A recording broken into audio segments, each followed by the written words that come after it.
Tonight, we're going to drift very gently into a different kind of world, one wrapped in soft shadows and old wooden beams, and the quiet hush of a century long gone. Imagine, if you will, the kind of morning that doesn't quite feel like morning yet. A moment suspended between past and present, where your consciousness floats upward slowly, almost reluctantly, as if rising through layers of time. You're not in your familiar bed, not under the glow of your modern lamps or surrounded by the tiny electronic twinkles you're used to.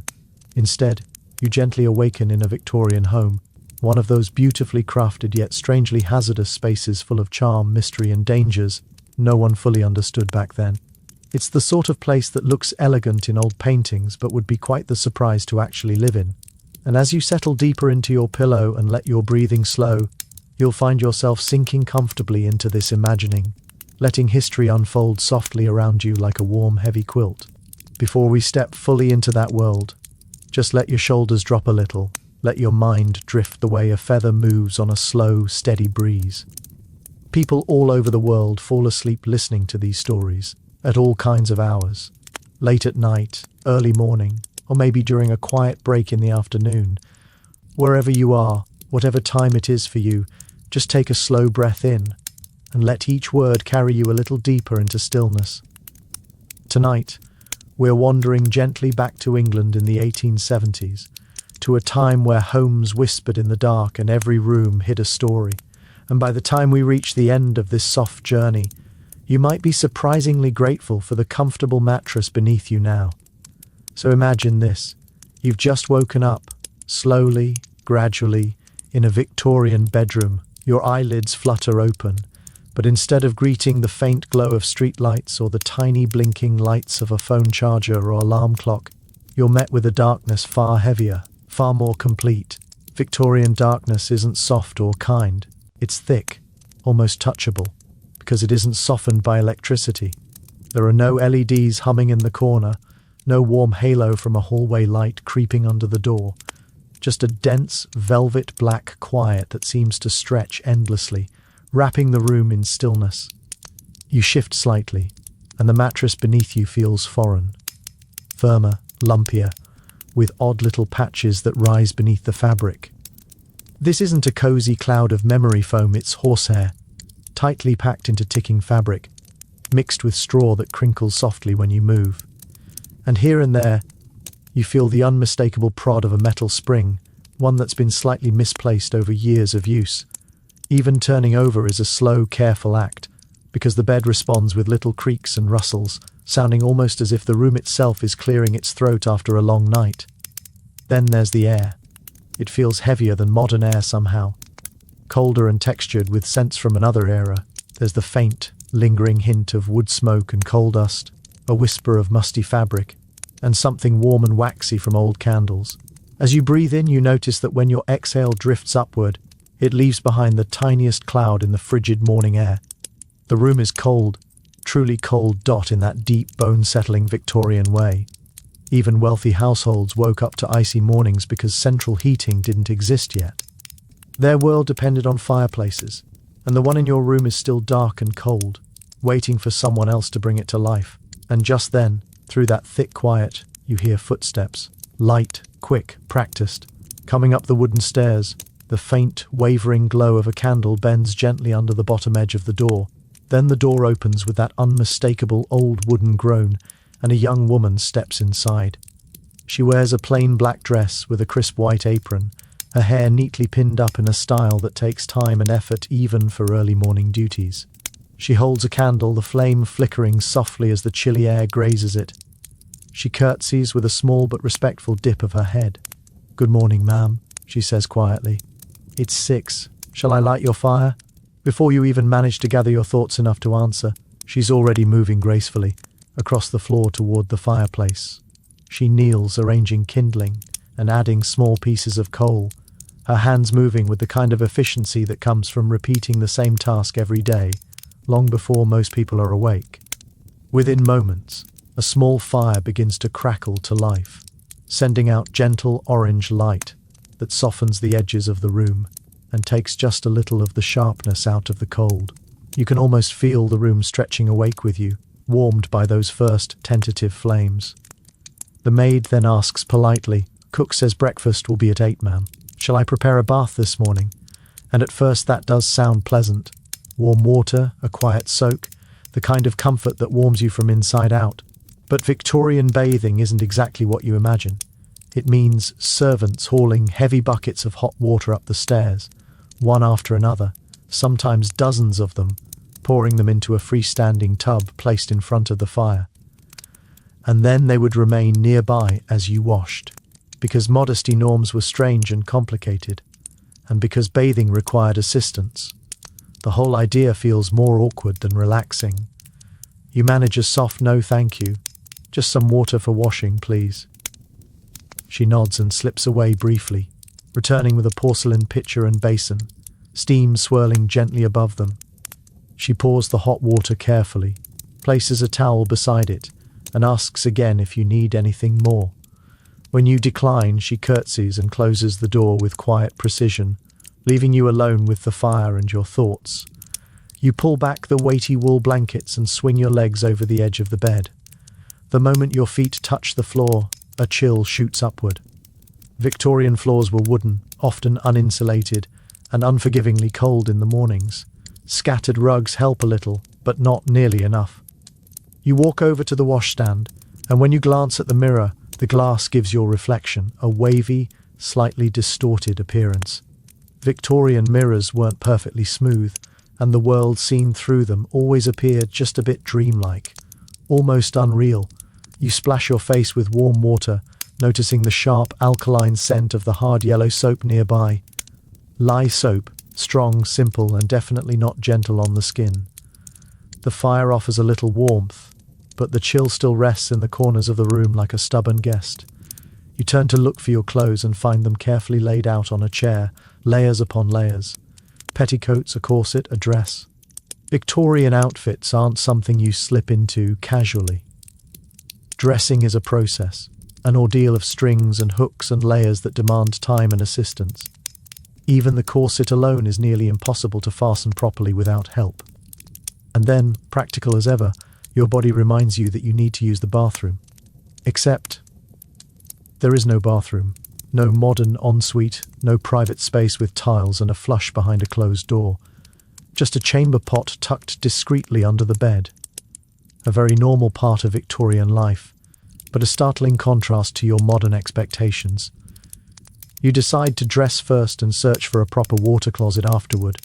Victorian homes sometimes had early flush toilets by the 1870s, though they were rare and often unreliable. Getting dressed is its own small adventure. You manage to put the corset on loosely, slipping into the petticoats and then wrangling the dress into place, though it's not fully fastened. It'll do for now. You open the bedroom door and step into a hallway lined with beautifully patterned wallpaper, deep green with elegant gold accents that shimmer gently in the candlelight. It's stunning, truly beautiful, and extremely poisonous.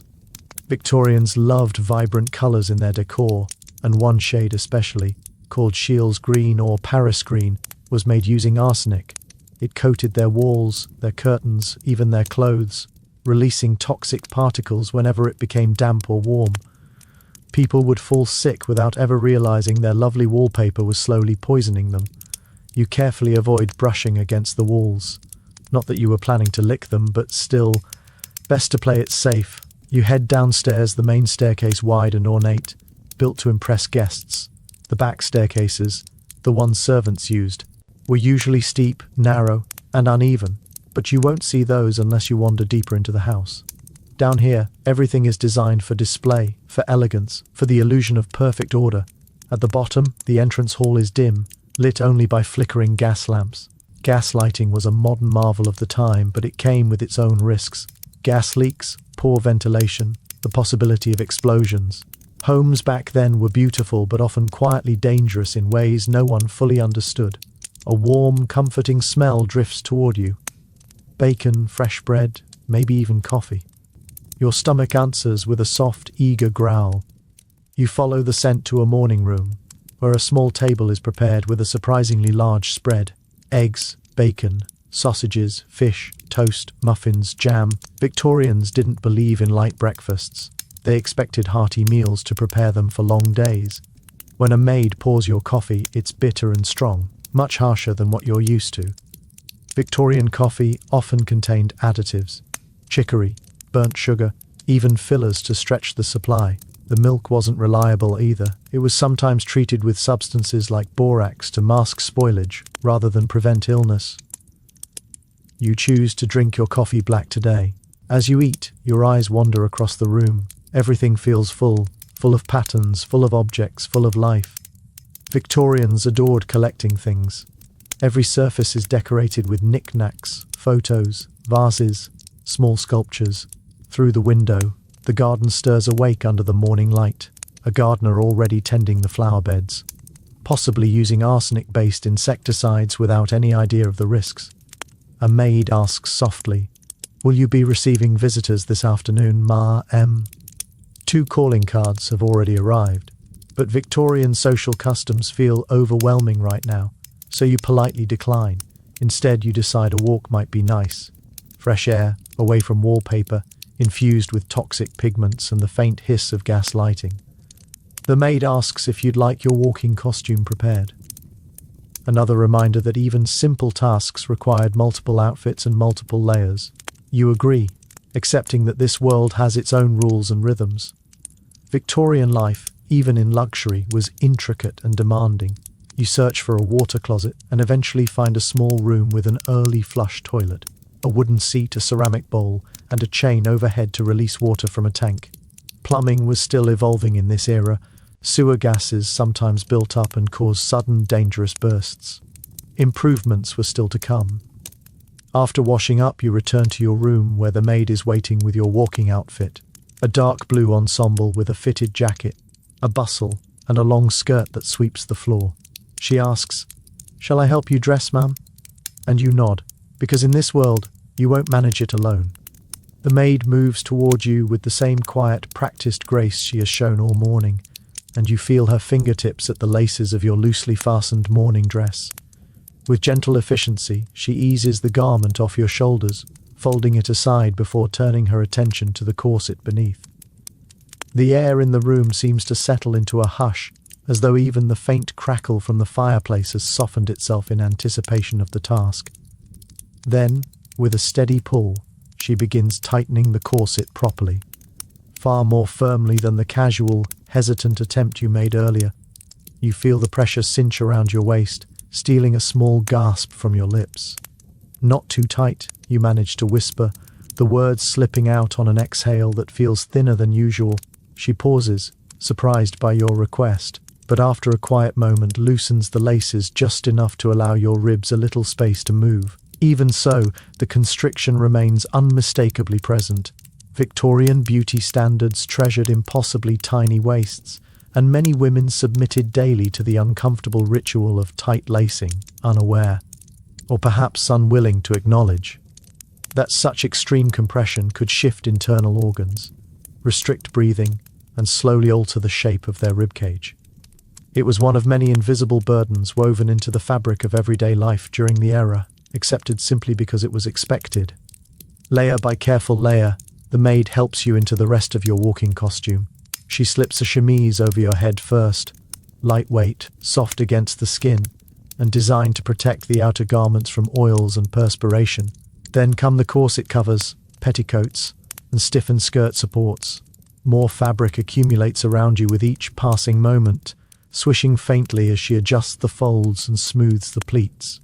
By the time she has guided you into the walking skirt and buttoned the fitted jacket at your waist, you feel as though you're carrying a substantial portion of an entire wardrobe on your body. Layers press around your hips, your chest, your legs. The air moves differently around you now, shaped by the architecture of Victorian fashion.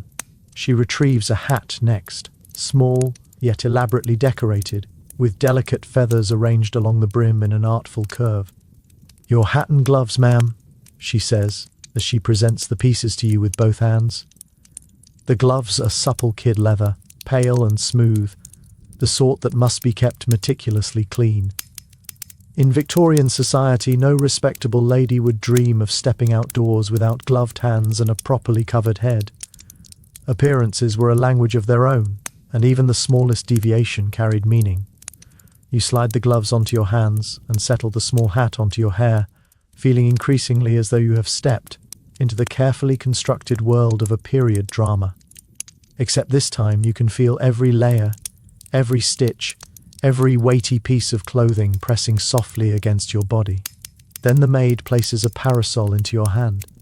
It looks delicate, almost decorative, with lace edging and a handle polished to a gentle sheen, but it is not merely ornamentation. In Victorian society, pale skin signified wealth and gentility, a sign that one's life was lived indoors rather than under the harsh labouring sun. The parasol was both sun shield and status symbol, a quiet declaration of one's place in the social hierarchy. Fully dressed and prepared for your morning constitutional, you descend the stairs and step out into the morning air. The sunlight, softened by the lingering haze of coal smoke hanging in the atmosphere, illuminates the busy street already alive with sound and movement. Horses clatter past on uneven cobblestones, their hooves echoing through the narrow streets as they pull elegant carriages or heavy carts loaded with goods. A flower seller calls out cheerfully, her voice carrying above the bustle colourful blossoms arranged in neat bunches across her cart. In a nearby alley, children in worn, threadbare clothing dart between shadows, playing simple games that require no more than imagination. You inhale deeply, a small sense of relief settling in your chest now that you've stepped outside, away from the house and all its unsettling hidden hazards. But the outdoors holds dangers of its own. The streets are speckled with horse manure, an unavoidable reality of Victorian transportation. Every step must be placed thoughtfully. The air itself is thick with the gritty scent of coal, the byproduct of thousands of chimneys burning simultaneously. And lingering quietly at the back of your mind is the knowledge that the vivid green dyes in some Victorian textiles contain arsenic, dyes that can leach in damp conditions, including rain. If the weather were to turn suddenly, even your clothing could become a subtle threat. Still, the act of walking brings a small measure of comfort, even restricted by the corset's firm embrace and the weight of multiple skirts swaying around your legs. You find your stride, moving slowly down the street with your parasol angled just so. A few other ladies pass you, similarly dressed for their morning strolls, and each offers a polite nod of acknowledgement. A gentleman tips his hat respectfully as he approaches, and you incline your head in return, performing the expected social niceties with quiet composure.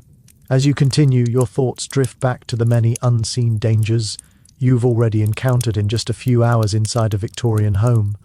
The arsenic-laced wallpaper shimmering innocently in the morning light, the faint hiss of gaslighting, which could leak or even explode without warning. The questionable quality of food and milk, often stretched with fillers or spoiled beyond modern standards of safety. The steep, uneven staircases without rails. The sharp cold. The volatile medicines that lined the household cabinet. A sense of wonder settles over you. Wonder that anyone survived this era in good health, considering how little was understood and how much risk hid within ordinary routines. But survive they did, not only surviving but thriving, building families, attending social gatherings, pushing forward through daily life just as people do in every generation. The Victorians were as resilient as they were unaware, adapting to a world full of hazards they could not yet recognize. And as you walk, you find yourself reflecting on how your own modern world surely contains hidden risks too. Risks that future generations will look back on with the same disbelief you now feel toward arsenic wallpaper and morphine-laced baby syrup. You realize suddenly how fortunate you are to live in an age shaped by building codes, regulated food production, sanitation standards, and layers of protection so commonplace that people rarely give them a second thought. These seemingly dull, bureaucratic systems quietly safeguard your everyday life in ways most people never notice. A gentle tightness begins creeping into your muscles.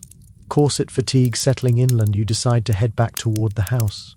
One morning spent navigating Victorian life is quite enough for now.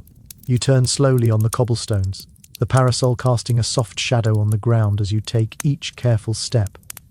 Your skirts swish rhythmically as you walk, the sound becoming oddly soothing. With each movement, the restrictive clothing begins to feel less foreign, more manageable, as though you're learning its language. At last the house rises into view once again, tall windows gleaming in the hazy morning light. Its facade, with its ornate moldings and stately symmetry, exudes an elegance that has endured through time.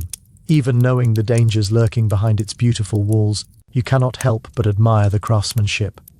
Victorians built with ambition and intention, a desire to leave behind structures that would outlast them. And many of them did. Approaching the steps, you notice an object you overlooked earlier, a small metal boot scraper fixed beside the front door. Essential, in a world of unpaved roads and manure-filled streets, it quietly served a practical purpose. You pause to clean your boots carefully, a small nod to Victorian propriety, then slip through the front door. The house feels warmer now. Fires burn steadily in several rooms, softening the chill that had held the morning in its grip. You wander into what seems to be a drawing room, a cozy, elegant space with plush chairs, heavy drapes, and a small, cheerful fire crackling in the grate. You sink into an armchair with relief, feeling the tension in your back and shoulders ease slightly. A quiet sigh escapes you, unbidden, as the heat wraps around you. The only sounds are the measured ticking of a clock on the mantel and the occasional crackle from burning wood. Your breathing slows on its own, aligning with the gentle, predictable rhythm of the room. Your eyelids grow pleasantly heavy, but before you drift too far, a soft knock comes at the door. You leave the nursery with a slow, drifting sense of gratitude for the modern world and its toy safety regulations, the thought settling over you like a faint exhale. The sewing room greets you with a quieter, almost meditative atmosphere. A table resting beneath the soft shade of the window, holding a hand-cranked Singer sewing machine, a relatively new convenience in this particular period of history. Beside it, baskets overflow gently with folded fabric, spools of thread, and the various small, fussy tools of the sewing trade. You allow your fingers to glide across a piece of deep emerald cloth, only to pull your hand away a moment later as the memory of arsenic-based dyes drifts back into your mind. Better to avoid touching anything too vivid in color here. The past carries its own quiet dangers. A dressmaker's dummy stands still in the corner, its waist impossibly narrow. You measure it loosely with your hands and estimate it to be around 18 inches, a silent reminder of how deeply your Victorian self must have committed to the practice of tight lacing.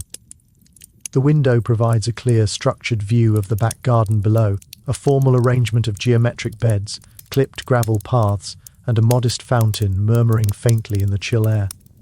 A gardener is at work, spraying the rose bushes with something that glints in the light, most likely a pesticide. And in this era, that almost certainly means arsenic again. Paris green, widely used to kill insects, seeped into soil and sometimes even into the groundwater without anyone truly understanding the consequences.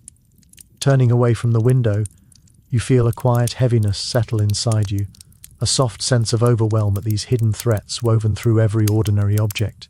Each room seems to hold its own potential harm. How did the Victorians manage to survive all of this? Yet survive they did, resilient, adaptable, and largely unaware of the dangers surrounding them, much like how we probably live with hazards our descendants will one day find shocking. You move back toward the stairs, taking each step with deliberate care. Your heavy skirts shift around your legs, making the descent awkward, and you find yourself clinging lightly to the banister while lifting your hem to see your feet. One wrong step could easily result in disaster. No wonder Victorian novels seemed so fond of dramatic falls. Back in the drawing room, you notice that the light outside has faded further. The short winter day is already dissolving into dusk. A maid enters quietly, almost soundlessly, carrying a long match and moving from lamp to lamp. She opens the tiny valves with practiced turns of a small key, releasing the gas before touching each wick with flame. You watch her, aware, perhaps too aware, of how fragile and unreliable these gas fixtures could be. Carbon monoxide, an invisible intruder, claimed many lives through unnoticed leaks. People would simply fall asleep, feeling slightly unwell, and never rise again. The room brightens steadily as each lamp catches, filling the space with a warm glow that deepens the colors of the furnishings. Despite everything you have learned about the risks, there is still a certain beauty here. "Will you be changing for dinner, ma'am?" the maid asks politely. You had almost forgotten the expectation of changing clothes before the evening meal, even if one is dining entirely alone. The thought of removing this walking costume only to put on another garment, and then still another one before bed, feels quietly exhausting. "Yes, I suppose so," you murmur. You follow the maid upstairs, where she helps you out of your current clothing and into a midnight blue evening gown trimmed with black lace. It is stunning to look at, yet every bit as restrictive as the attire before it. The modest bustle at the back supports the elegant draping of the skirt, a strange and uniquely Victorian invention designed solely to create a particular silhouette. Bustles made sitting awkward and sometimes dangerously unpredictable, occasionally collapsing or even catching fire if a woman stood too near a hearth. Properly prepared for dinner, you make your way back downstairs. The dining room is arranged for one, each piece of silver and crystal placed with mathematical precision. Multiple forks, knives, and spoons stand like a silent code of etiquette on either side of your plate. Victorian dining customs were intricate, almost ceremonial in their structure. A footman stands nearby, poised to serve, his face quietly unreadable. You sit, and he places the napkin across your lap before presenting the first course. A delicate, clear soup. You eat with care, conscious of his watchful presence and your own uncertain table manners. Each course that follows is small yet meticulously crafted. Soup, fish, meat, game, vegetables, pudding, cheese, fruit, a parade of dishes much too elaborate for one person, and despite your efforts you manage only a taste of each. A sweet wine arrives with dessert, and you sip it cautiously, remembering that Victorian wines often contained additives meant to enhance flavour, colour, or clarity, in ways modern sensibilities might find alarming. By the time the meal ends, you feel a quiet fatigue, worn down by the formality and posture required at the table. Even dining alone in this era is strangely tiring. "Will you take coffee in the drawing room, ma'am?" "Yes, thank you." Back in the drawing room, you sink gratefully into an armchair near the fireplace. The cold of the evening has crept into the house, and the warmth feels deeply comforting. A decanter of brandy sits within reach, but you choose to ignore it, recalling that Victorian spirits were often adulterated with questionable and even harmful substances. A maid brings in your coffee, places it gently beside you, and departs silently. The coffee is strong and rather bitter, but its warmth is welcome. You stare into the flames, letting your thoughts drift over the countless hazards hidden within this charming world. Arsenic in dyes and wallpaper, lead in paint, gas leaks, toxic medicines, unsafe food, faulty staircases. Yet despite it all, there is something undeniably appealing about the era. The craftsmanship, the ritual, the structure. These rhythms of life once offered comfort to those who lived within them. The clock chimes 8, still early by your standards, but in Victorian winters, people often retired sooner to conserve candles and gas. You finish your coffee, stretch subtly against the corset, and feel a dull ache running through your back. The house is quieter now. You can hear the muted movement of servants finishing their tasks below. Soon the fires will be banked for the night. You climb the stairs slowly, guided by the dim glow of the lowered gas lamps. Your bedroom feels welcoming now, the fire still burning low. The maid has turned down the covers and placed a nightgown on the bed. You attempt to reach the buttons of your dress, but they are impossibly positioned. Victorian women of means were not expected to dress, or undress, alone. You pull the bell, and the maid returns to assist you out of the evening dress, unlace the corset, and help you into the nightgown. Relief floods your ribs and hips as the pressure eases. "No, thank you," you reply when she asks if you need anything else. She leaves quietly, carrying your clothing with her. Alone at last, you release a long, deep breath, your ribcage expanding freely for the first time that day. The cotton of the nightgown feels soft and gentle against your skin after the rigid confinement of your earlier attire. You slip into the bed, sinking into the uneven mattress. The sheets are clean but coarse, and the feather pillows offer only sporadic comfort. The fire flickers low, casting soft shifting patterns of light across the room. As you settle beneath the quilts, warmth gathers around you. Despite everything, the toxins, the dangers, you feel a surprising sense of peace. The fire crackles softly, matching the slow rhythm of your breath. Your body, released from its restrictive clothing, melts gradually into the mattress. Your eyelids grow heavier. Shadows drift lazily across the ceiling. A sudden loud bang from downstairs startles you awake. For a moment, disorientation grips you. The fire is now only embers, just enough to outline the room in a faint glow. You listen, tense, imagining gas explosions, intruders, or the house simply shifting in its old age. After a long silence, calm returns, and you settle back again. But sleep eludes you now. Your mind wanders through every unseen hazard. Primitive plumbing, sewer gases, methane buildups, contaminated water supplies, lead-lined storage tanks. The Victorian world teemed with hidden threats, many unknown to its own inhabitants. You reach for the matches beside the bed, searching in the near darkness. When you strike one, it flares brightly with a sharp smell of sulfur. You light the candle quickly before the flame reaches your fingers. Early matches were dangerously unpredictable, containing white phosphorus that led to the horrific condition known as phossy jaw.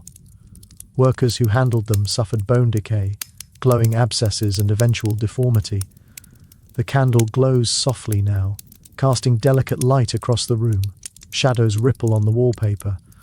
The fire is almost out and the nightgown provides only gentle warmth. You consider ringing for a servant to rekindle the fire, but the thought of disturbing someone in the quiet night seems unnecessary, almost indulgent. Instead, your eyes fall on a thick wool dressing gown draped over a chair, the fabric heavy and promising warmth. With deliberate slowness, you slip it over your nightclothes, feeling the dense wool embrace you in a comforting weight. The chill of the room begins to fade immediately, replaced by a gentle, insulating heat that makes your body relax slightly. You slide your feet into the soft, worn slippers beside the bed, the texture of the fabric against your skin pleasantly familiar despite the unfamiliar surroundings. The idea comes to you, almost mischievously, that wandering through a Victorian house at night by candlelight could feel like a small rebellion, a private adventure in a world that, during daylight, feels so heavily structured and ruled by protocol. Carefully, you open your bedroom door, making certain to avoid any creaking floorboards that might awaken the household. The hallway stretches out before you, dark and still, the shadows pooling in the corners where candlelight has yet to reach. Lifting the candle higher, the light flickers against the walls, casting long, wavering shadows that retreat into the corners, giving the space a sense of both mystery and safety at once. The grand staircase looms ahead, its carved banisters and broad steps looking more imposing in the dim light, almost as if it might challenge you with each careful step. One hand holds the candle, the other clinging to the sturdy banister as you descend slowly, your mind acutely aware of the countless ways one could misstep in these vast old homes.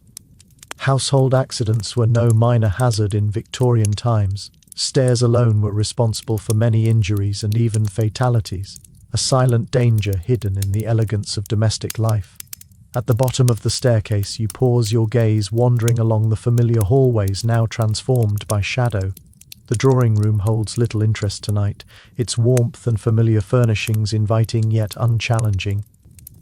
Instead, you turn your attention toward the back of the house, curious about the domains you have yet to explore, the kitchens, the scullery, the storage rooms, where the humbler, practical side of Victorian life quietly played out. A long corridor stretches before you, passing the dining room and leading deeper into the servants' realm, the quiet floors making your slippers feel like a gentle whisper against polished wood. The house, which felt intimate and manageable by daylight, now seems enormous, its corners deepened by darkness, its walls holding secrets and histories in every shadow. Ahead, a fabric-covered door marks the boundary between the family quarters and the servant areas. Traditionally, these bay doors muffled sound from the bustling kitchen and clearly delineated the domains of the household, separating the world of the family from the working areas of their staff. You push it open gently, stepping into a cooler, simpler realm. The walls are painted plainly, devoid of the ornate moldings and patterned wallpaper that signal wealth and status in the main house. Functional furniture fills the space, designed for utility rather than beauty. The large kitchen opens before you, silent now, yet still holding the tangible memory of the day's labor. By daylight, it would have been a hive of activity, warm with the heat of the large cast-iron range, the scent of bread, meats, and simmering stews hanging in the air. Tonight, it is quiet, but traces of the day linger.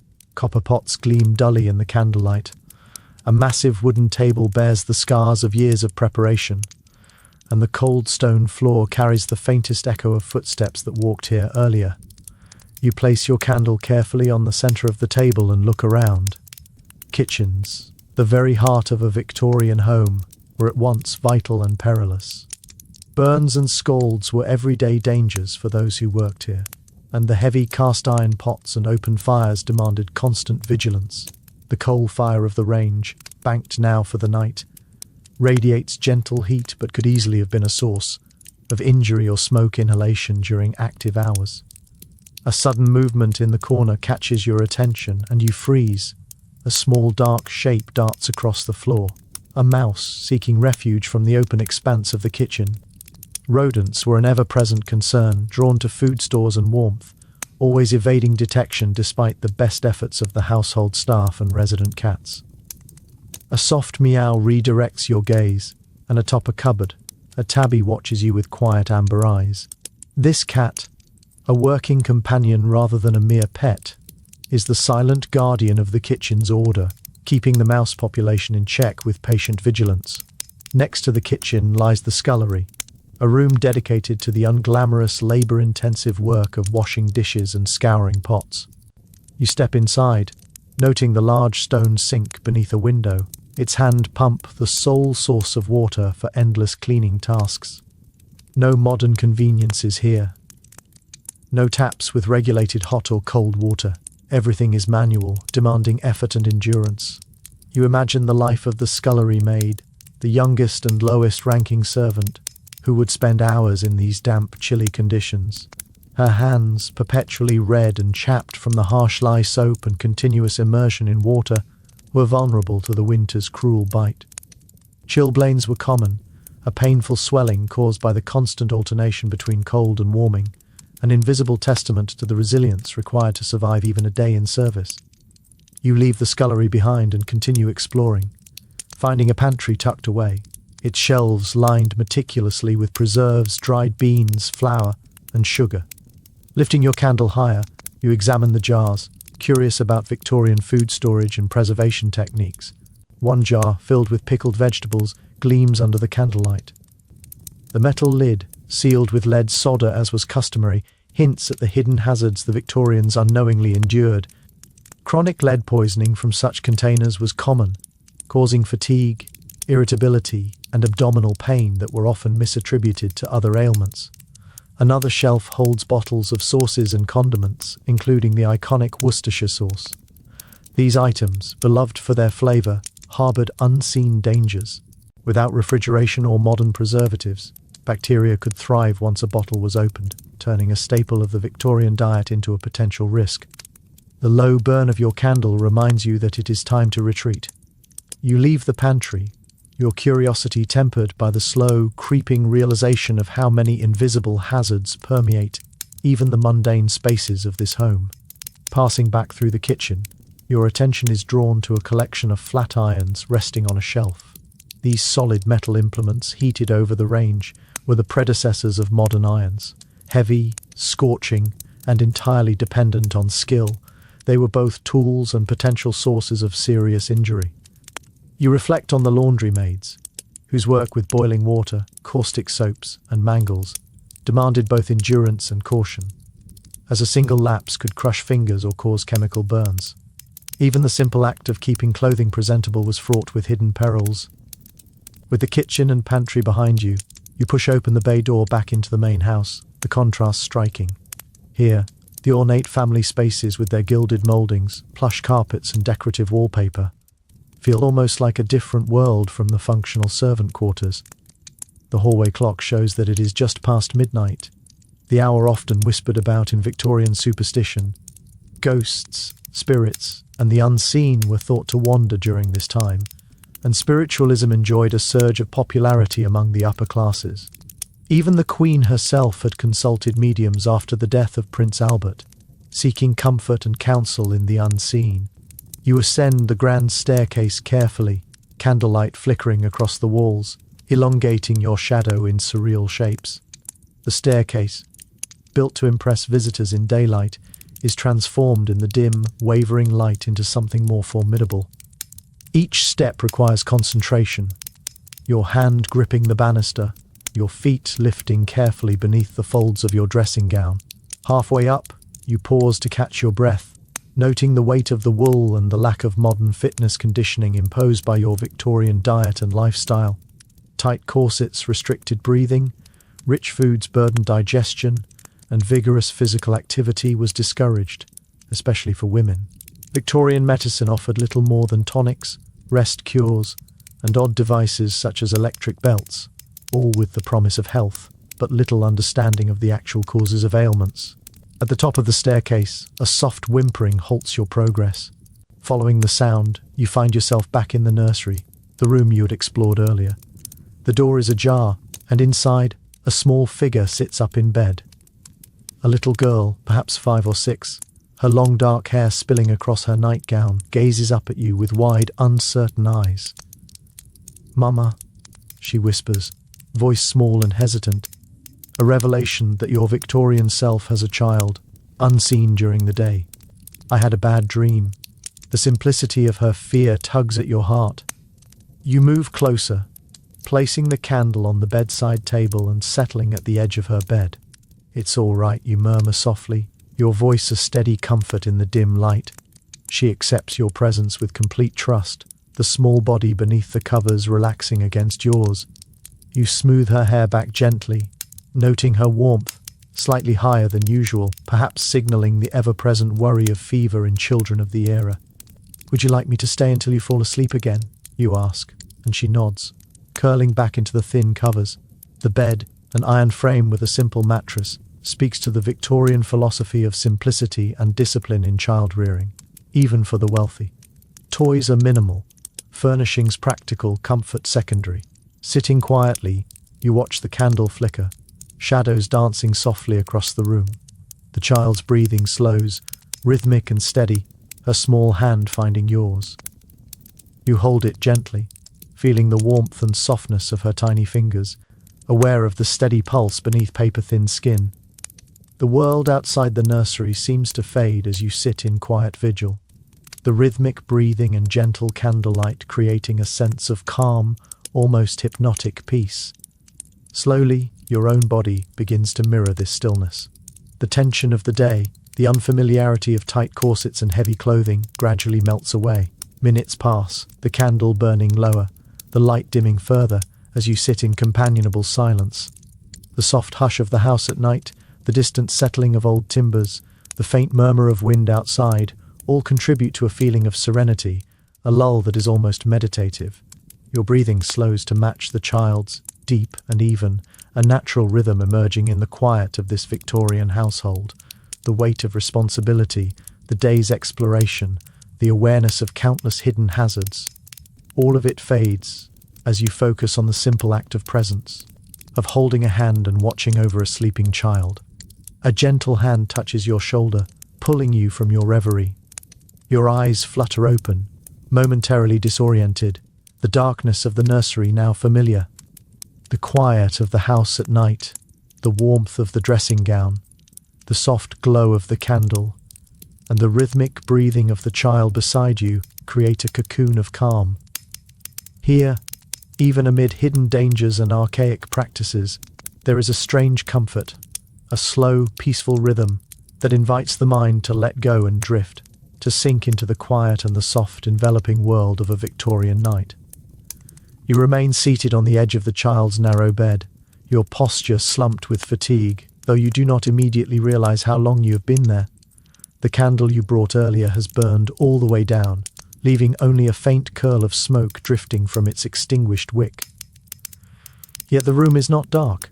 A low, warm glow fills the nursery, and as your sleepy eyes adjust, you notice the source, a small handheld lamp, its flame protected behind a glass shade, held by a woman in a simple, dark dress. She stands quietly at the doorway, her face softened by the gentle light. "Ma'am," she whispers, her voice barely disturbing the still air. "You fell asleep in the nursery." It takes a few slow moments for your mind to catch up, to place her properly. She is the night nurse, the silent sentinel responsible for watching over the children during the nighttime hours. In wealthy Victorian households, childcare followed a strict hierarchy. Nannies, nursery maids, day nurses, night nurses, each with defined duties. You offer a slow explanation, your voice hushed so as not to wake the child beside you. "Miss Charlotte had a bad dream," you murmur, carefully easing your hand from the little girl's grasp. The nurse nods knowingly and steps inside, setting her lamp on a nearby table. "She often does, ma'am. I'll stay with her now." You rise from the bed with stiff limbs, your back aching from having slept in such an awkward position. The nurse's neutral expression remains politely composed, though behind her eyes you sense a flicker of curiosity. It must indeed seem unusual. Victorian mothers of your social standing rarely tended to a frightened child at night. Such personal, emotional labor was considered the duty of servants. You leave the nursery quietly, pulling the dressing gown closer around yourself as you step into the hallway. The corridor ahead is dim, lit only by the faint bluish glow of moonlight slipping through tall windows at irregular intervals. With no candle and no matches to relight one, you must rely on memory and the soft brush of your slippers against the carpet to guide your way. The house is completely still, so quiet that your own footsteps sound unnaturally loud to your ears. At last, you reach your bedroom and slip inside. The dim red glow of dying embers in the fireplace offers just enough light to navigate the familiar space. The bed looks wonderfully inviting, especially after the rigid discomfort of sitting upright in the nursery. You remove the heavy dressing gown, draping it over a chair, and slip beneath the covers. The warmth of the mattress envelops you, and you exhale a long, relieved sigh. Yet sleep does not claim you immediately. Your mind drifts back to the child Charlotte, a small figure in this grand, beautiful, yet undeniably dangerous Victorian world. What kind of future awaits her? What expectations will she be forced to carry? Girls of her social class rarely receive true education. Instead, their lessons focused on accomplishments. Music, drawing, polite conversation, bits of French or Italian, needlework. Skills designed not to enrich their minds, but to make them pleasing marriage prospects. As Charlotte grew older, the freedom of childhood would narrow into the rigid lanes of Victorian girlhood. Her body would be shaped and restrained by corsets, her movements limited by heavy, layered clothing. Social codes would dictate her behavior, what she could say, where she could go, who she could be. Her health, too, would be shadowed by constant threats. With puberty came the frightening reality of childbirth, a life-risking event even for wealthy women. In an age before antibiotics or safe surgical methods, maternal mortality was tragically common. Women died from hemorrhage, infection, eclampsia. Conditions easily treated today, but often fatal then. You turn onto your side, pulling the blankets tighter against the growing chill. The fire has nearly died out, leaving only faint heat behind. Your thoughts swirl restlessly. Even if Charlotte reached adulthood safely, life would still be fraught with invisible dangers. Tight corsets could deform internal organs and restrict breathing. Long skirts dragged through polluted streets would bring filth into the home. Clothing itself discouraged exercise, contributing to frailty and poor health. And then there were the psychological burdens. Middle and upper-class Victorian women were confined to the domestic sphere, praised as morally superior, yet treated as intellectually fragile. Considered too delicate for serious education or professional ambitions, yet somehow strong enough to run households and bear numerous children. Many women buckled under these contradictions, leading Victorian doctors to diagnose them with hysteria, a vague label applied to a wide range of legitimate mental and physical disorders we now recognize as depression, anxiety, trauma. Treatments ranged from useless to harmful, enforced isolation known as the rest cure, bizarre electrical therapies, and in severe cases, surgical removal of the ovaries under the belief that female reproductive organs caused emotional instability. You shiver slightly, not entirely from the cold. The past, for all its romantic aesthetic, held countless dangers hidden beneath polished surfaces. Victorian beauty often came at a cost Victorians themselves barely understood. Your drifting thoughts are suddenly interrupted by a strange odor, sharp, chemical, unsettling. You sit upright, instantly alert. Fire was among the greatest fears in Victorian households, where open flames, lamps, gas lighting, and limited safety standards created constant risk. You inhale again, trying to identify the scent. It is not smoke, yet it carries an acrid edge. Could it be gas? Faulty gas fixtures sometimes leaked, releasing dangerous fumes. Carbon monoxide, though odorless itself, often mixed with additives to signal a leak. You climb out of bed and follow your nose into the hallway. A faint glow spills from a room at the far end. Someone is awake. Wrapping your dressing gown around yourself once more, you move carefully toward the light. The chemical smell grows stronger as you approach a small, private bathroom you hadn't noticed before, a surprisingly advanced feature for a Victorian home. Inside, a man stands at a washstand mixing liquids in a glass vessel. Middle-aged, bearded, dressed in his own nightclothes, he looks up, startled. "My dear, you should be asleep," he says. "Your Victorian husband, you assume." He seems entirely untroubled by the sharp odor in the air. "What are you doing?" you ask, noticing bottles and powders arranged neatly beside him. "Preparing my sleeping draught," he explains calmly. "The doctor assures me it is perfectly safe, though the smell is rather unpleasant." You step closer, recognizing with a jolt the ingredients on the table. Laudanum, a potent opium tincture, and chloral hydrate, an early sedative, both widely prescribed in Victorian times for insomnia, anxiety, and a multitude of vague complaints.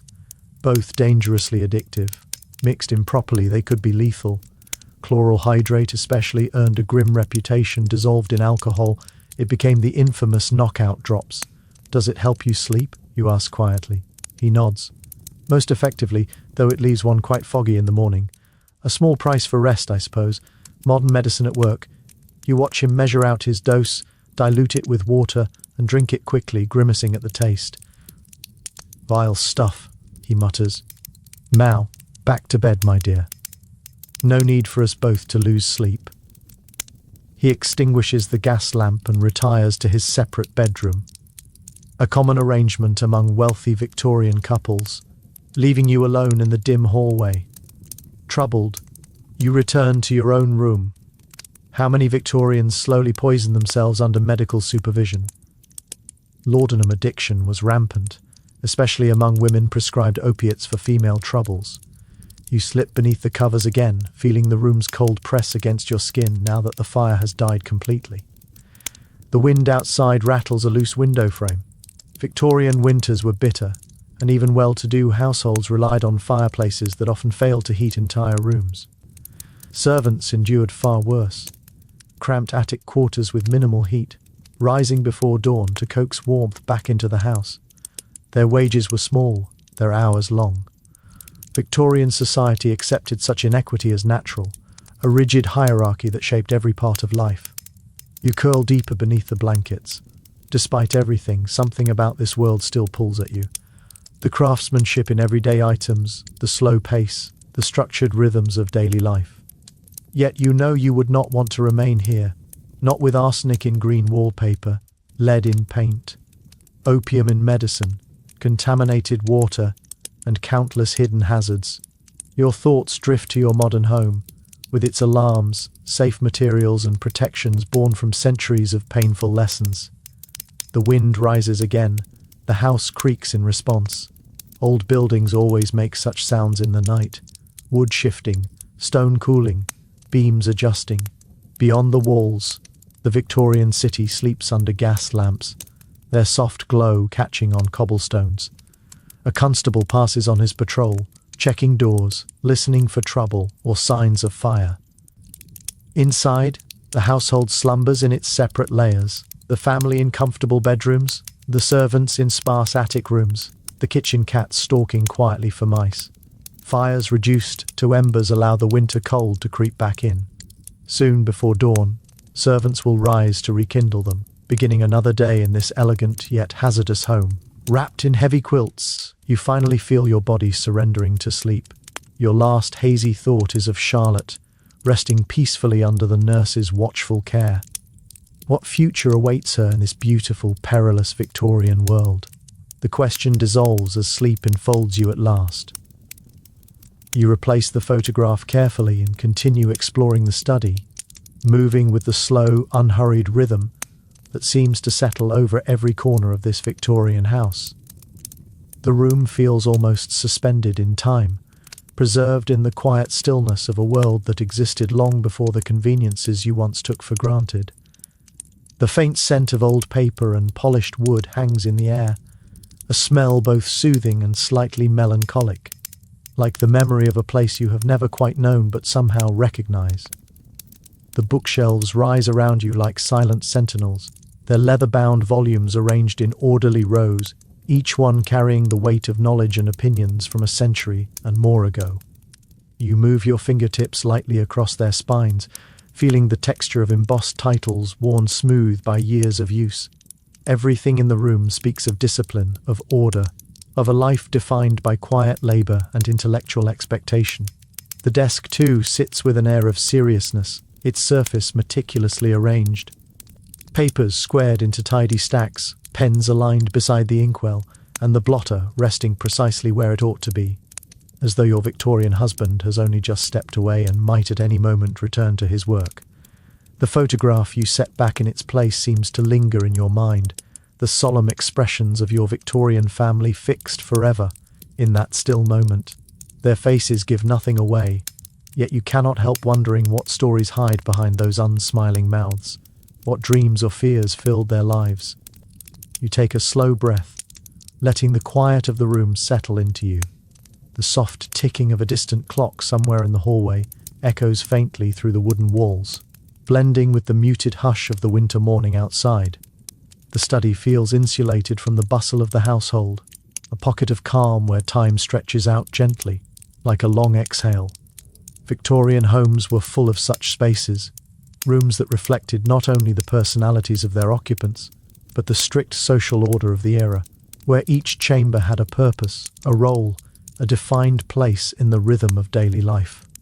Standing in the study, you begin to understand how deeply that structure shaped everything, from work to leisure, from conversation to thought, and how the world around you was built on rituals repeated day after day, year after year. The weight of the house's history wraps around you like a thick, warm blanket, urging your thoughts to drift and slow, inviting a kind of drowsy contemplation.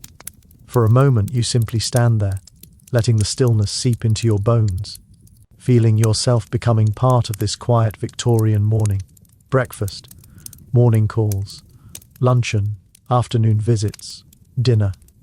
The routines that structured Victorian life were precise, deliberate, and unyielding. Each activity had its appointed time, each interaction a strict code of conduct. The day would unfold in predictable propriety, yet for now all was still and silent. The hidden killers of the house slumbered too, lying in wait in the wallpaper, the medicine cabinet, the gas fixtures, and countless other corners. Dangers that Victorian eyes could not perceive, lurking in plain sight day after day. For you, at least, sleep came deep and untroubled, your body heavy with the exhaustion of navigating a world both elegant and perilous.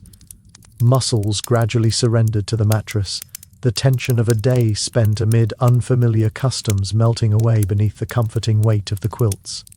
A gentle sigh escaped your lips as you shifted, finding the perfect position to fully surrender to rest. Morning arrived with a soft knock at the door.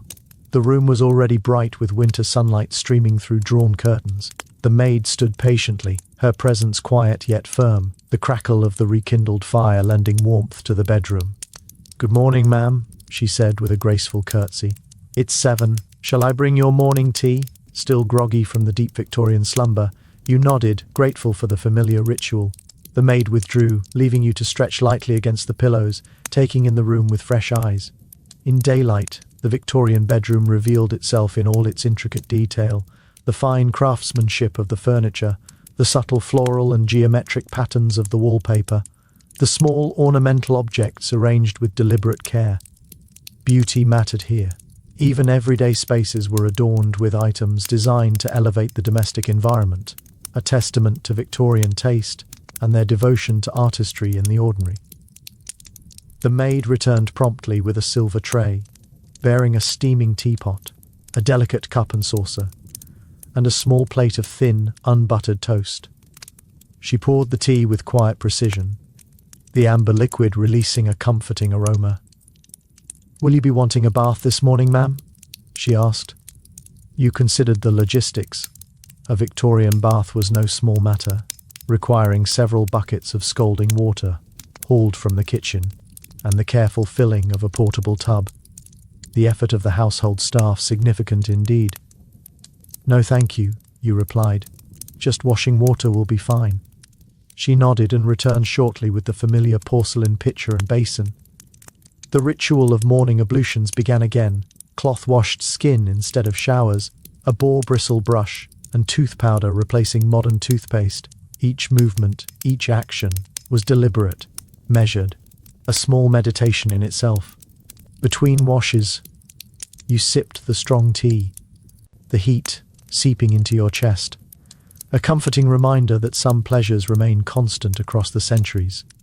Breakfast was plain and austere, dry, thin toast and tea, carefully consumed without hurry.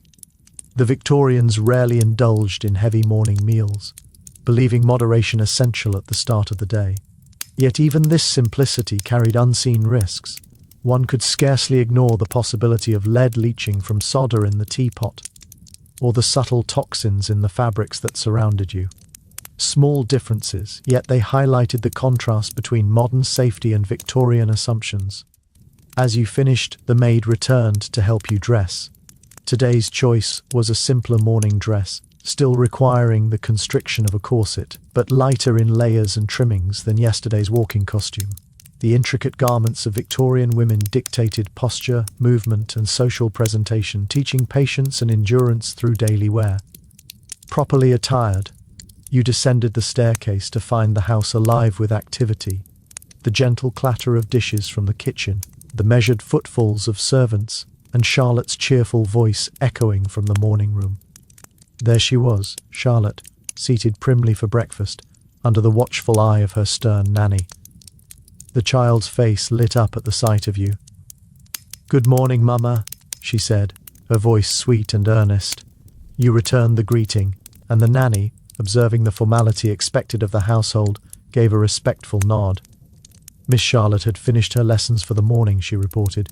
"Shall I take her for her walk in the park, or would you prefer she remain at home?" Before you could answer, a maid entered with a silver tray bearing a calling card. "Mrs. Henderson has called for you, ma'am. She says it is regarding the charity bazaar next week." The formal interruptions, the constant clockwork of social life, were becoming clearer with each passing moment. You instructed the maid to inform Mrs. Henderson that you would join her shortly, then allowed Charlotte to venture outdoors with her nanny. Fresh air, the Victorians instinctively understood, was vital, especially for children. With Charlotte safely on her walk, you prepared for your own social engagement. Victorian visiting hours were a ballet of etiquette, allowing women to cultivate influence in society through charity and connection.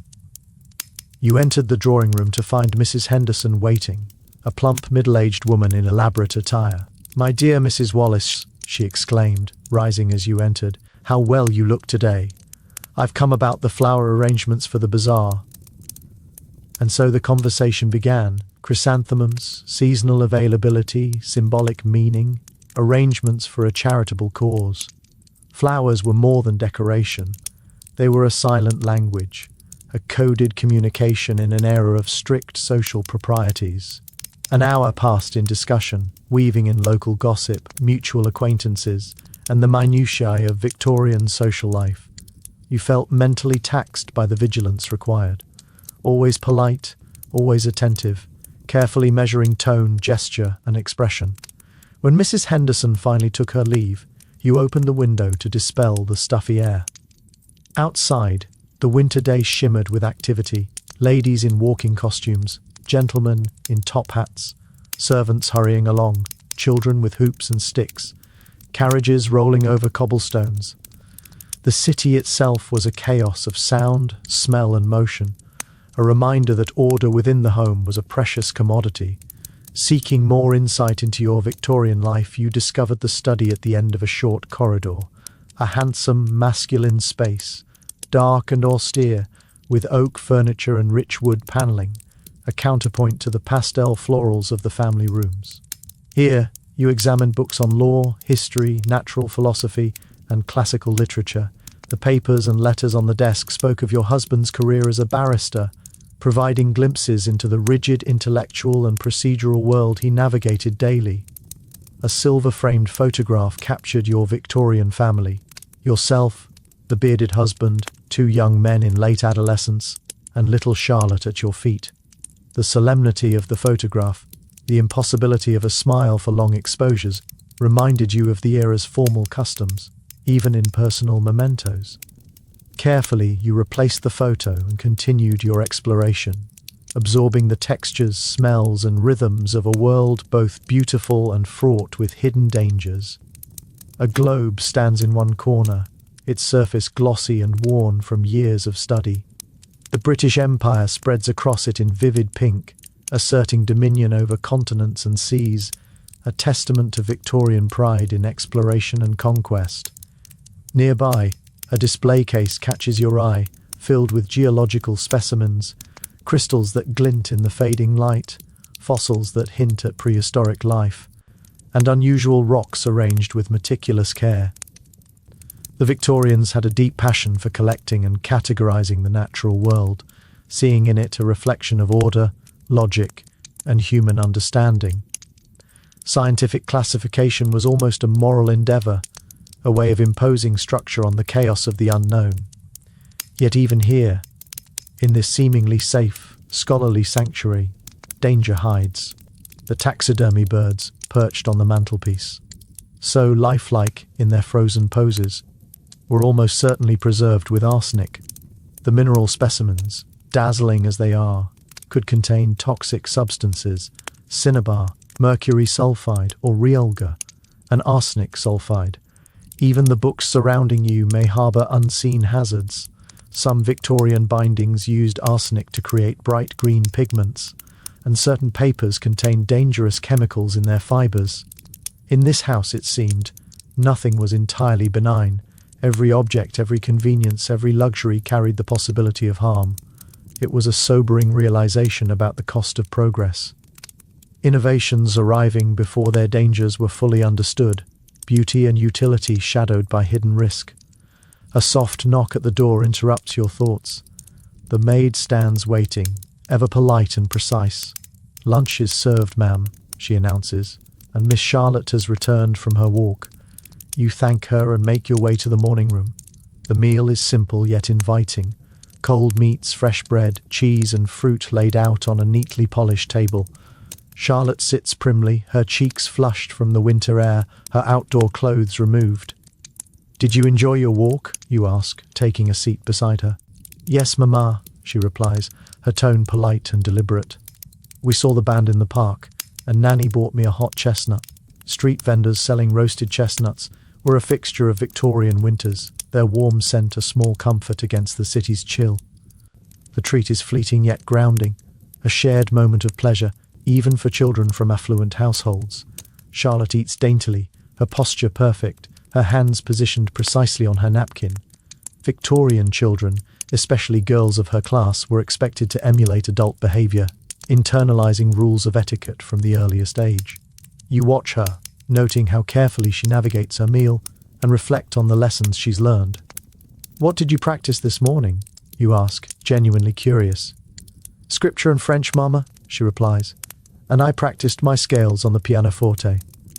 Her education is typical for a girl of her social class, moral instruction, the accomplishments considered essential for a suitable marriage, and a sprinkling of academic subjects designed to refine the mind without threatening societal expectations. Independence and intellectual curiosity are secondary to propriety and poise. After lunch, you spend a quiet hour in the drawing room with Charlotte. She shows you a sampler she's stitching, the alphabet, and a moral verse forming neat rows of embroidery. Her small fingers move competently, though you notice a slight squint as she threads the needle. Poor lighting and intricate handwork often caused vision problems in Victorian children, and while spectacles existed, social pressures often delayed or prevented their use, especially for girls whose appearance was considered central to their future prospects. When the nanny returns to escort Charlotte to her afternoon lessons, you feel an unexpected pang of reluctance. Despite knowing she is not truly yours, a maternal instinct lingers, a recognition of the vulnerability inherent in a child navigating a beautiful but hazardous world.